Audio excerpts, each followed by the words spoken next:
बहू से नफरत।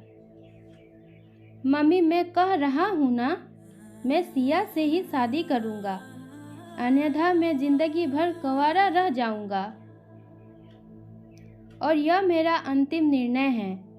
अब इस विषय पर मैं आपसे आगे बहस नहीं करूँगा। तभी अभिनव की मम्मी रमा जी ने कहा, बेटा तू समझता क्यों नहीं है? हमने तेरे सामने सिया की जन्म कुंडली पंडित जी को दिखाई थी ना, और उन्होंने सिया की कुंडली में मांगलिक दोष बताया है, और तू अब सब कुछ पता होते हुए हम तेरी शादी एक मांगलिक लड़की से कैसे कर दे? तू जानता नहीं कि मांगलिक दोष वाले की जीवन साथी की मौत जल्दी हो जाया करती है, इसलिए तुझे मैं समझा रही हूँ, तू भूल जा सिया को।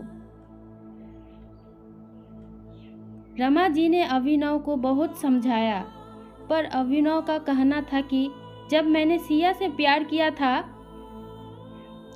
तब मैंने उसके साथ प्यार करते हुए जन्म कुंडली का मिलान नहीं किया था, ना ही मैं इन मिलानों को मानता हूँ। इसलिए अब बस मैं शादी करूँगा तो सिर्फ सिया से, और यह मेरा आखिरी फैसला है।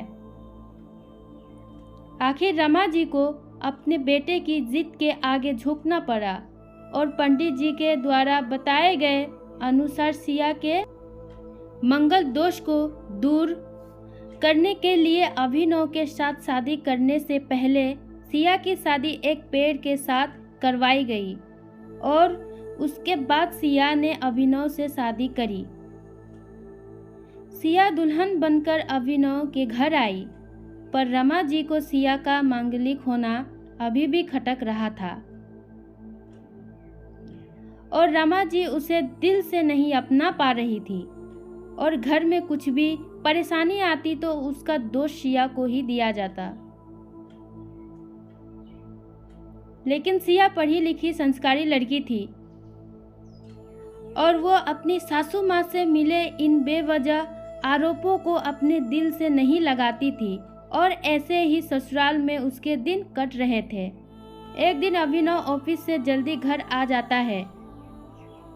तब रमा जी ने उससे पूछा, बेटा आज जल्दी कैसे आ गया? तब उसने बताया, माँ आज सुबह से ही सिर दर्द और बहुत कमजोरी आ रही है, इसलिए ऑफिस में काम करने की हिम्मत ही नहीं हुई मेरी। तब रमा जी ने कहा, चल बेटा जल्दी कर, हमें डॉक्टर के पास चलना चाहिए। तब अभिनव और रमा जी डॉक्टर को दिखाने गए।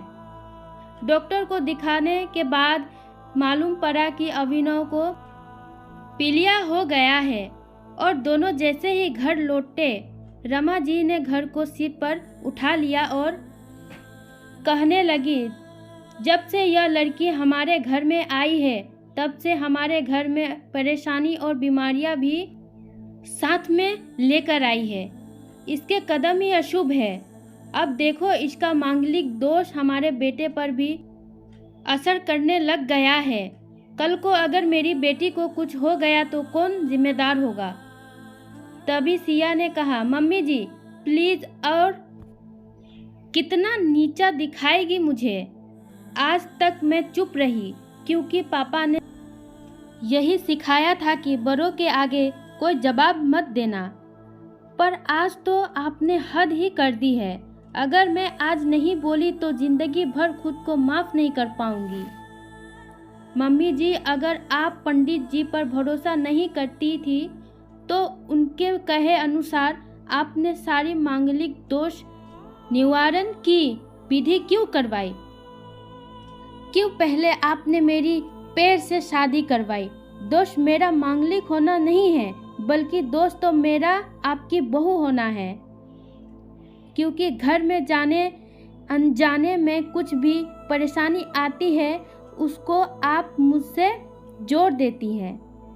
और जब कोई सास अपनी बहू से सिर्फ नफरत कर रही होती है तब यह बहू दोष बेटे बहू को नहीं पूरे परिवार को परेशानी में डाल देता है, और इस बहू दोष से मुक्ति भी सिर्फ सास ही दिलवा सकती है। बहू को अपनी बहू माने, उसे दिल से अपनाए, उसे भी सम्मान दे और यह महसूस करवाए कि वह भी इस परिवार का सदस्य है। नहीं तो बहू दोष मांगलिक दोष से भी ज़्यादा पीड़ादायक हो जाती है। सिया की कही हुई बातें रमा जी के दिल को झकझोर रही थी और उन्हें मन ही मन पश्चाताप भी हो रहा था। उस समय उन्होंने सिया को कुछ भी नहीं कहा। थोड़े दिन बाद अभिनव बिल्कुल ठीक हो गया और ऑफिस जाने लगा और 1 महीने बाद अभिनव की सैलरी भी बढ़ गई। तब उसने घर आकर इसका श्रेय सिया को दिया तो रमा जी बोली, हाँ सही है बेटा, तू तो सारा श्रेय बहू को ही देगा।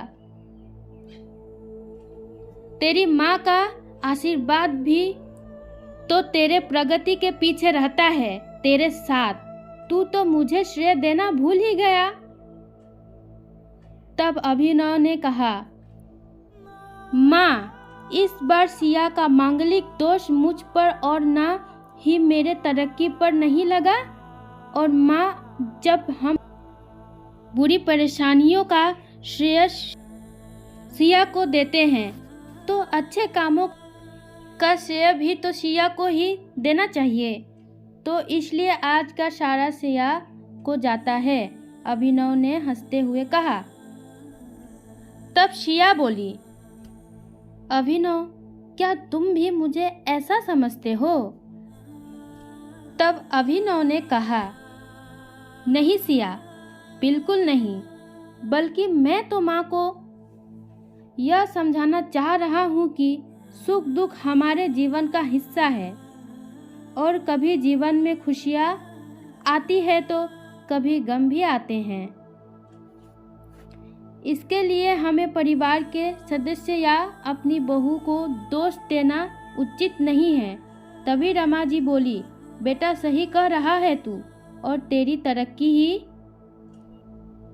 बहुत है। मुझे इस झूठे दोषों से बाहर निकालने के लिए आज मैं यह कसम लेती हूँ कि आज के बाद मैं सिया को किसी भी बात का दोष नहीं दूंगी। यह सुनकर सिया आज बहुत खुश थी, क्योंकि आज उसको उसकी सास ने मांगलिक दोष के साथ साथ बहु दोषों से भी मुक्ति दे दी थी। तो दोस्तों, अगर हमारी कहानी आपको पसंद आई हो तो लाइक और शेयर कर देना और हमारे साथ जुड़े रहने के लिए चैनल को सब्सक्राइब कर देना।